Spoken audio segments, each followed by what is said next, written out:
Hay no una creencia, pero no es una creencia, es una realidad que en un gobierno inestable, en un gobierno cuestionado, en un gobierno como el que tenemos, reina precisamente la delincuencia, la corrupción, porque esto se veía desde la época de Moreno, cuando teníamos un gobierno que no intervenía y viva la fiesta por parte de la corrupción, de los tramitadores, de los que se llevaban el billete, etcétera, etcétera, etcétera. Pero totalmente de acuerdo, ¿no? No hay ese tipo de empatía y buscan y rebuscan. Pero como este es el juego, ¿verdad? Porque a la lógica, Virgilio, estoy de acuerdo. O sea, a la lógica debería ser, oiga, ¿no les es suficiente tener un país destrozado? Llevémoslo a juicio y que en juicio vea qué pasa. Por lo menos como respuesta a la gente. No es porque el correísmo lo está impulsando. Respuesta a la gente, que no les basta por la lógica. Pero bueno, estamos en este juego de leyes y es una palabra mal puesta la otra palabra. Desde tu experiencia, la comisión por omisión es realmente probada y va a soportar el juicio y para poder pasar los filtros como la comisión, perdón, la corte.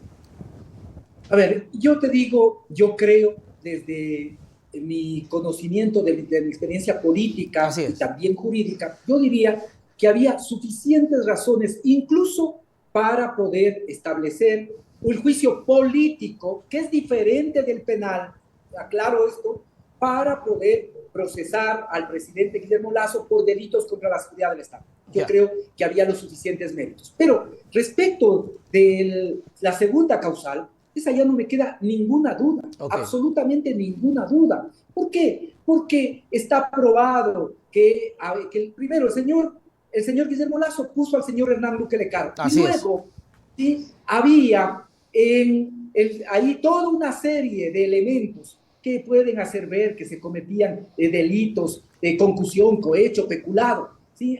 Yo creo que eso está muy claro y los elementos que vinculan al presidente Guillermo Lasso también están claros, no solo por el decreto, no solo por las visitas, no solo por que estableció la delegación, sino fundamentalmente porque, según su propio secretario anticorrupción, fue avisado, fue advertido de que había una estructura institucional que favorecía la corrupción, fue advertido de que se podían cometer actos de corrupción. El CERCOP ha establecido que se señalaron más de 40 denuncias. Ellos, el CERCOP, más de 40 denuncias. Y el presidente de la República, conociendo estos hechos, no hizo absolutamente nada. Por lo tanto, hay razones de fondo, jurídicas, legales, por las cuales se puede procesar políticamente al presidente de la República. Vuelvo a señalar, no pretendan los asambleístas hacer de fiscales o de jueces. Este no es su rol. Aquí lo que les corresponde es si hay o no hechos lo suficientemente graves que nos hagan dudar del presidente de la República. Y de lo que hasta ahora ha salido, esos hechos existen. Y por lo tanto, todas las condiciones para que el presidente vaya a un juicio político y le responda al país. El presidente tuvo la oportunidad Y de no ir a fue. la comisión y aclarar, y no fue. ¿Por qué no fue? Porque dijo que tenía problemas de agenda, con lo cual demuestra que esta no es una de sus preocupaciones centrales, pero también dijo que no tenía obligación legal de hacerlo. Fíjate qué argumento perdóname la expresión, más tonto.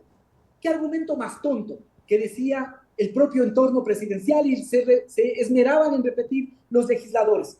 Bueno, entonces ahora con el juicio político sí tiene la obligación de comparecer y Ajá. decirle al país por qué no hizo nada cuando él sabía, cuando él estuvo advertido de que estaban haciendo feria en las empresas públicas. Pues estaban haciendo feria y sin embargo no hizo absolutamente nada. Él tiene responsabilidad política y creo yo que hay sobradas razones para que el presidente de la República pueda ser procesado en un juicio político y encontrarse las responsabilidades políticas que son diferentes a las que pueden ser establecidas a través de la investigación fiscal y de luego determinadas por los jueces.